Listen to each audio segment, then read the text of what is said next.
ओम शांति, ओम शांति। आज 15 अक्टूबर बाबा के महावाक्य हैं और बाबा ने आज विशेष सर्विस पर महावाक्य उच्चारण किए हैं कि बच्चों को सर्विस करनी चाहिए और सर्विस में ढीलापन आने का कारण बाबा ने कहा देह अभिमान है और देह अभिमान के कारण हम आपस में मिलकर सर्विस नहीं कर पाते हैं, संस्कार नहीं मिलते हैं। तो आपस में संस्कार मिला करके और प्यार से हम सेवा करेंगे तो सेवा का रिजल्ट निकलता है। तो आज बाबा ने बच्चों को सेवा करने की विधि और सेवा कैसे करनी चाहिए वो सारी पॉइंट बच्चों को समझाई हैं। तो हम बाबा के आज के महावाक्य सुनते हैं। बाबा ने आज कहा है, मीठे बच्चे नाजुक पना भी देह अभिमान है। रूसना रोना ये सब आसुरी संस्कार तुम बच्चों में नहीं होने चाहिए। दुख सुख मान अपमान सब सहन करना है। प्रश्न है, सर्विस में ढीलापन आने का मुख्य कारण क्या है? उत्तर है, जब देह अभिमान के कारण एक दो की खामियां देखने लगते हैं तब सर्विस में ढीलापन आता है। आपस में अनबनी होना देह अभिमान है। मैं फलाने के साथ नहीं चल सकता, मैं यहाँ नहीं रह सकता, ये सब नाजुकपना है। ये बोल मुख से निकलना माना कांटे बनना, ना फरमान वरदार बनना।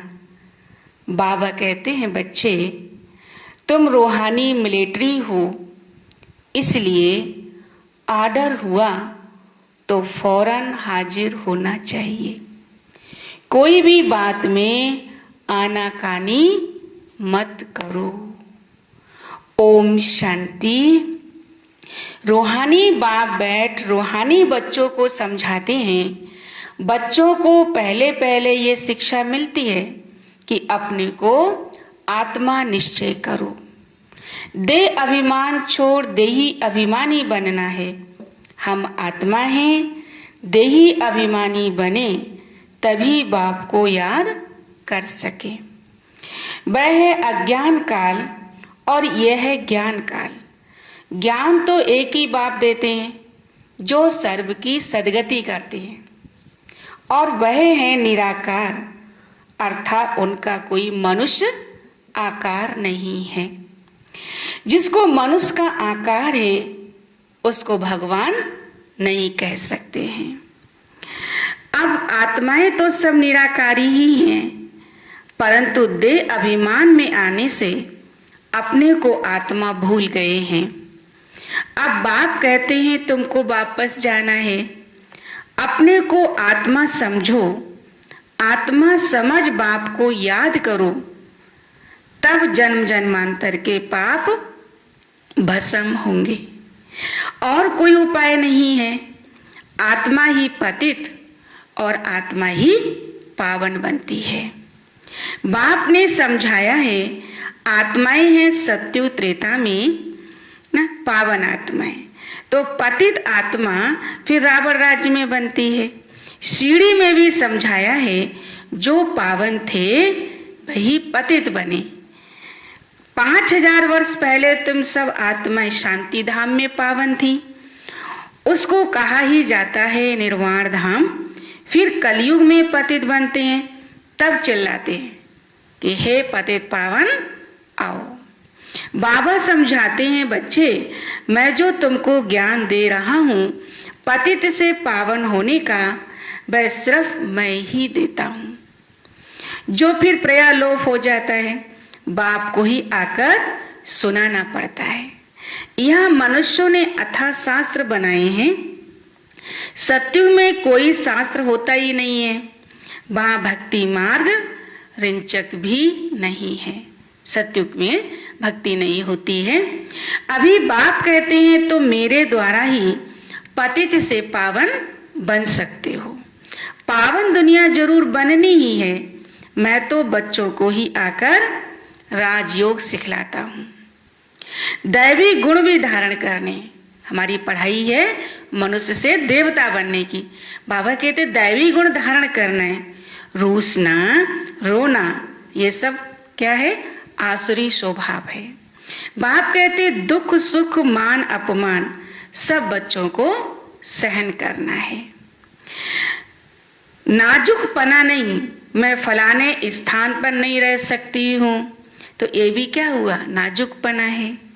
इनका स्वभाव ऐसा है, यह ऐसा है, वैसा है ना, ये कुछ भी रहना नहीं चाहिए। मुख से सदैव फूल ही निकले, कांटा नहीं निकलना चाहिए। कितने बच्चों के मुख से बहुत कांटे निकलते हैं। किसको गुस्सा करना भी तो कांटा है। एक दो में बच्चों की अनबनी बहुत होती है। देह अभिमान होने कारण एक दो की खामियां देखते खुद में अनेक प्रकार की खामियां रह जाती हैं। इसीलिए फिर सर्विस ढीली पड़ जाती है। बाबा समझाते ये भी ड्रामा अनुसार होता है, सुधरना भी तो है। बाबा कहते चलिए जो भी कमियां हैं लेकिन हमको सुधरना भी है। मिलिट्री के लोग जब लड़ाई में जाते हैं तो उन्हों का काम ही है दुश्मन से लड़ना ना। फ्लैट्स होती हैं, वह कुछ हंगामा हुआ तो क्या होता है, तो बहुत मिलिट्री को बुलाते हैं। फिर मिलिट्री के लोग मजदूरों आदि का भी काम करने लग पड़ते हैं। गवर्नमेंट मिलिट्री को ऑर्डर करती है, ये मिट्टी सारी भरो। तो मिलिट्री वाले क्या करते हैं, कोई भी काम उस समय वो करते, जो ऑर्डर मिला वो करना है। अगर कोई ने आया तो गोली के मुंह में, अगर कोई ना आया तो गोली के मुंह में। गवर्नमेंट का ऑर्डर मानना ही पड़े। बाप कहते हैं तुम भी सर्विस के लिए बांधे हुए हो। मैंने बाबा के, जब हमने बाबा के कार्य में अपनी सेवाएं के लिए जीवन समर्पित कर दिया तो हमें जो भी सेवा मिले और जहां भी सेवा मिले हमें फौरन बाबा की आज्ञा मानकर उसे करना है। चाहे उसमें आनाकानी नहीं है ना, ऑर्डर माना, बाबा की सेवा में हाजिर होना। तो बाबा कहते तुम भी बांधे हुए हो। बाप जहां भी सर्विस पर जाने के लिए बोले तो झट ऑर्डर हाजिर होना चाहिए। नहीं माना तो मिलिट्री नहीं कहेंगे, वे फिर दिल पर नहीं चढ़ते। तुम बाप के मददगार हो सबको पैगाम देने में। अब समझो कहाँ बड़ा म्यूजियम खोलते हैं, कहते हैं 10 माइल दूर है, सर्विस पर तो जाना पड़े ना, खर्चे का ख्याल थोड़ी करना है। बड़े से बड़ी गवर्नमेंट बेहद के बाप का ऑर्डर मिलता है, जिसका राइट हैंड फिर धर्मराज है। उनकी श्रीमत पर ना चलने से फिर गिर पड़ते हैं। श्रीमत कहती है अपनी आंखों को सिविल बनाओ, काम पर जीत पाने की हिम्मत रखनी चाहिए। बाबा का हुक्म है, अगर हम नहीं मानेंगे तो एकदम चकनाचूर हो जाएंगे। 21 जन्मों की कमाई में रोलर पड़ जाएगा। बाप कहते हैं मुझे बच्चों के बिगड़ तो कभी कोई जान न सके, कल्प पहले वाले ही आहिस्ते आहिस्ते निकलते रहेंगे। यह है बिल्कुल नई नई बातें। यह है गीता का युग, परंतु शास्त्रों में इस संगम का वर्णन नहीं है। गीता को ही द्वापर में फिर ले गए, ऐसे कहा ना, गीता कृष्ण ने द्वापर युग में सुनाई, लेकिन जब राजयोग सिखाया तो जरूर संगम होगा ना। कलयुग के लास्ट में ही भगवान ने ज्ञान दिया, परंतु किसकी बुद्धि में ये बातें नहीं है। अभी तुम्हें ज्ञान का नशा चढ़ा हुआ है, मनुष्यों को है भक्ति का नशा। कहते हैं भगवान भी आ जाए तो भी हम भक्ति नहीं छोड़ेंगे, इतना नशा है। ये उत्थान और पतन की सीढ़ी बहुत अच्छी है, तो भी मनुष्यों की आंखें नहीं खुलती हैं। उसमें सारा पूरा टाइम दिखाया है कि भक्ति काल कब से शुरू होता है। माया के नशे में एकदम चकनाचूर है। ज्ञान का नशा बहुत देरी से चढ़ता है। पहले तो दैवी गुण भी चाहिए। ज्ञान का नशा तब चढ़ता है, दैवी गुण भी चाहिए। बाप का कोई भी ऑर्डर हुआ, उसमें आनाकानी नहीं करनी है। ये भी किस में आता है? ये भी दैवी गुणों में आता है। ये मैं नहीं कर सकता हूं, इसको कहा जाता है ना फरमान बरदार। श्रीमत मिलती है ऐसा ऐसा करना है, तो समझना चाहिए कि शिव बाबा की ये श्रेष्ठ मत है। वह है ही सदगति दाता। दाता कभी उल्टी मत नहीं देते। बाप कहते मैं इनके बहुत जन्मों के अंत में प्रवेश करता हूं। इनसे भी देखो लक्ष्मी ऊंच चली जाती है। गायन भी है, फीमेल को आगे रखा जाता है। तो पहले लक्ष्मी फिर नारायण, यथा राजा रानी फिर तथा प्रजा हो जाती है। तुमको भी ऐसा श्रेष्ठ बनना है। इस समय तो सारी दुनिया में रावण का राज्य है। सभी कहते हैं राम राज्य चाहिए। अब है संगम। जब इन लक्ष्मी नारायण का राज्य था तो रावण राज्य नहीं था। फिर चेंज कैसे होती है ये कोई नहीं जानते। अभी तो घोर अंधियारे में समझते हैं। कलयुग तो अभी छोटा बच्चा रेगड़ी पहन रहा है, तो मनुष्य और ही नींद में सोए हुए हैं। ये रूहानी नॉलेज रूहानी बाप ही रूहों को देते हैं। राजयोग भी सिखलाते हैं। कृष्ण को रूहानी बाप नहीं कहेंगे। वह ऐसे नहीं कहेंगे कि हे रूहानी बच्चों। ये भी लिखना चाहिए रूहानी नॉलेजफुल बाप स्पिरिचुअल नॉलेज रूहानी बच्चों को देते हैं। बाप समझाते हैं दुनिया में सभी मनुष्य हैं देह अभिमानी। मैं आत्मा हूं ये कोई नहीं जानते। तो बाप कहते किसकी भी आत्मा लीन नहीं होती है। अभी तुम बच्चों को समझाया जाता है दशहरा दीपावली क्या है, हर त्योहारों में क्या आध्यात्मिक रहस्य है। तो बाबा कहते ये भी समझाते हैं मनुष्य तो जो भी पूजा आदि करते हैं सब ब्लाइंड फेथ की, जिसको गुड़ियों की पूजा कहा जाता है, पत्थर पूजा कहा जाता है। बाबा कहते पूजते हैं ना, पूज करके देवी देवता बनाते हैं, पूजते हैं, फिर विसर्जन करते हैं। तो ये क्या है? बाबा कहते हैं गुड़ियों की पूजा। अभी तुम पारस बुद्धि बनते हो तो पत्थर की पूजा नहीं कर सकते हो। चित्रों के आगे जाकर माथा टेकते हैं, कुछ भी समझते नहीं है। कहते भी हैं ज्ञान भक्ति और वैराग्य। ज्ञान आधा कल्प चला, फिर भक्ति शुरू हुई। अब तुमको ज्ञान मिलता है तो भक्ति से जैसे वैराग्य आ जाता है। ये दुनिया ही बदलती है। कलयुग में भक्ति है, सतयुग में भक्ति नहीं होती है। वहां ही पूज। तो बाबा कहते बच्चे तुम माथा क्यों टेकते हो? आधा कल्प तुमने माथा भी घिसाया, पैसे भी गवाए, मिला कुछ भी नहीं। माया ने एकदम माथा मोड़ लिया है, कंगाल बना दिया है। फिर बाप आकर सबका माथा ठीक कर देते हैं। अभी आहिस्ते आहिस्ते कुछ यूरोपियन लोग भी समझते हैं। तो बाबा ने समझाया है ये भारतवासी तो बिल्कुल ही तमोगुणी बन गए, और धर्म वाले फिर भी पीछे आते हैं तो सुख भी थोड़ा दुख भी थोड़ा मिलता है। भारतवासियों को तो सुख बहुत तो दुख भी बहुत है। शुरू में ही कितने धनवान एकदम विश्व के मालिक होते हैं, और धर्म वाले कोई पहले थोड़ी धनवान होते हैं, पीछे वृद्धि को पाते और अभी धनवान हुए।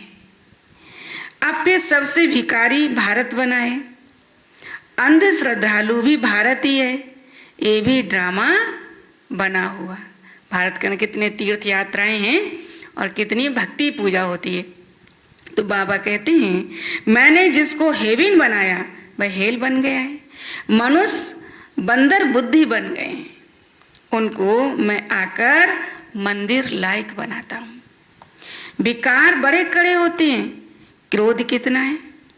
तुम्हारे में कोई क्रोध नहीं होना चाहिए।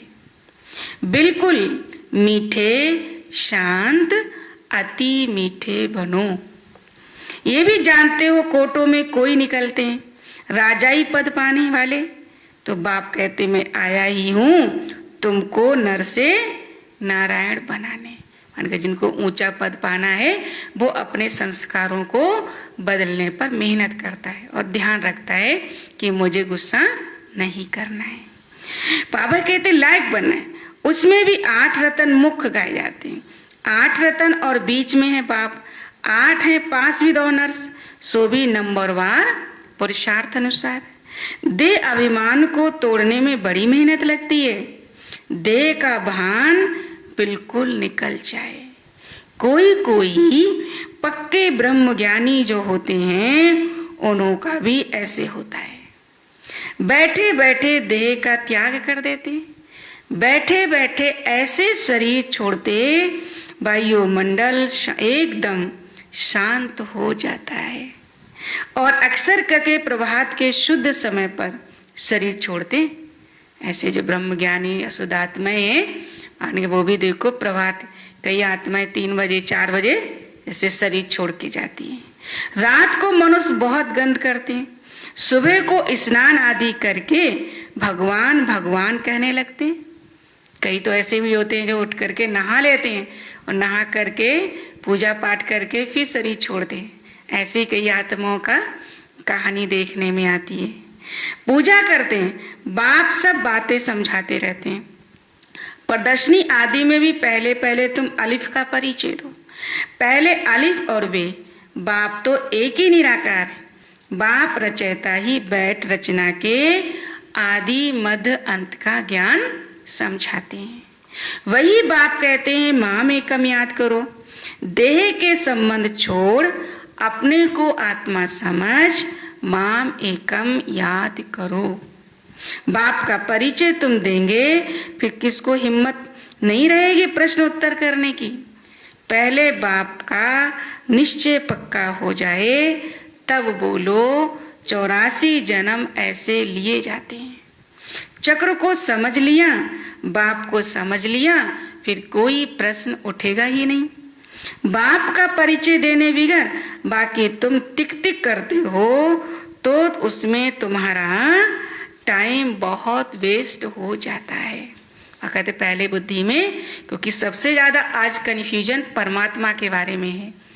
कोई किसको मानता है, लेकिन वास्तव में परमात्मा का सत्य परिचय क्या है, वो एक है तो उसका परिचय क्या है।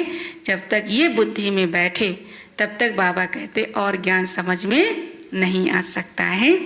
तो बाबा कहते इसलिए एक परमात्मा का पहले परिचय दो।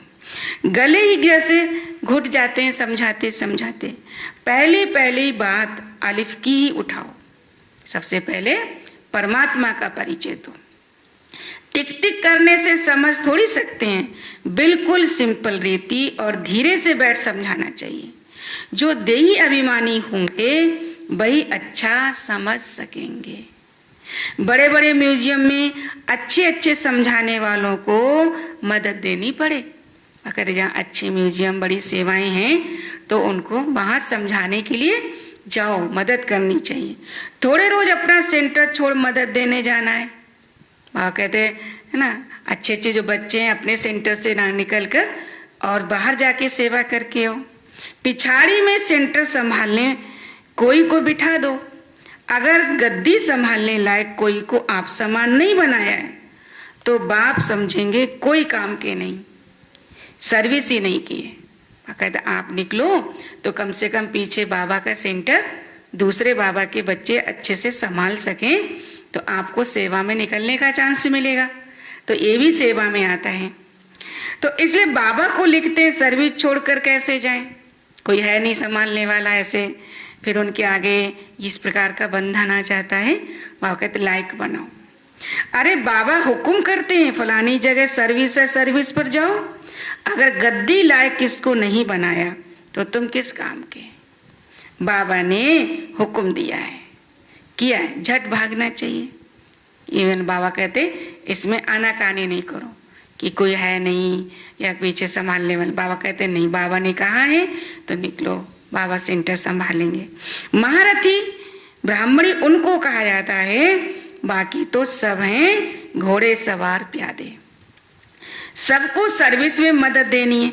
इतने वर्ष में तुमने किसको आप समान नहीं बनाया तो क्या करते थे?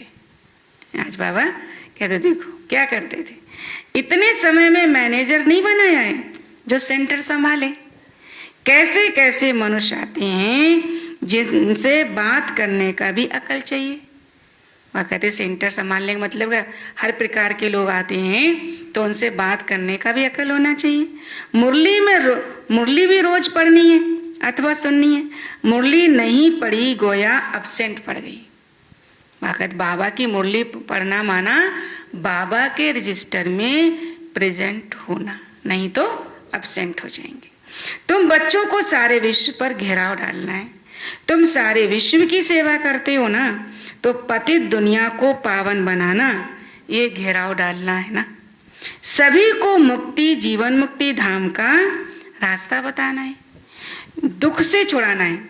सभी आत्माएं दुखी हैं तो बाकी तुम्हें ज्ञान का रास्ता बताकर दुख से छुड़ाना है। अच्छा, मीठे मीठे सिखी लदे बच्चों प्रति माता पिता बाप दादा का याद प्यार और गुड मॉर्निंग। रूहानी बाप की रूहानी बच्चों को नमस्ते। हम रूहानी बच्चों की रूहानी बाप दादा को नमस्ते नमस्ते। धारणा के लिए मुख्य सार बाबा ने आज बच्चों के स्वभाव, संस्कार और कमजोरियों पर ध्यान खिंचवाया। तो मुख्य पॉइंट, पहली पॉइंट है मीठे बच्चे, शांत, अति मीठे स्वभाव का बनना है। कभी भी क्रोध नहीं करना है। अपनी आंखों को बहुत बहुत सिविल बनाना है। सेकंड पॉइंट है बाबा जो हुक्म करे उसे फौरन मानना है। आज बाबा ने स्टूडेंट्स को, टीचर्स को, सबको क्या इशारा दिया कि जो ऑर्डर मिले फौरन मानना है। सारे विश्व को पति से पावन बनाने की सेवा करनी है, अर्थात घेराव डालना है। वरदान है अपने महत्व व कर्तव्य को जानने वाले सदा जागती ज्योत भव।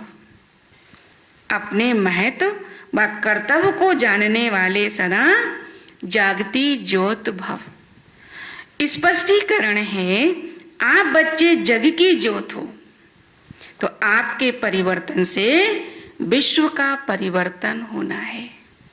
इसलिए बीती सो बीती कर अपने महत्व व कर्तव्य को जानकर सदा जागती ज्योत बनो। आप सेकंड में स्वयं परिवर्तन से विश्व परिवर्तन कर सकते हो। सिर्फ प्रैक्टिस करो। अभी अभी कर्मयोगी और अभी अभी कर्मातीत स्टेज। जैसे आपकी रचना कछुआ सेकंड में सब अंग समेट लेता है, ऐसे आप मास्टर रचता समेटने की शक्ति के आधार से सेकंड में क्या समेटना है? सेकंड में सर्व संकल्पों को समाकर एक संकल्प में स्थित हो जाओ। स्लोगन है लवलीन स्थिति का अनुभव करने के लिए स्मृति विस्मृति की युद्ध समाप्त करो। लवलीन स्थिति का अनुभव करने के लिए स्मृति विस्मृति की युद्ध समाप्त करो। तो इसलिए आज बाबा के विशेष पॉइंट पर ब्राह्मण बच्चों को पुरुषार्थ करना है। अच्छा, ओम शांति। शुक्रिया बाबा, शुक्रिया।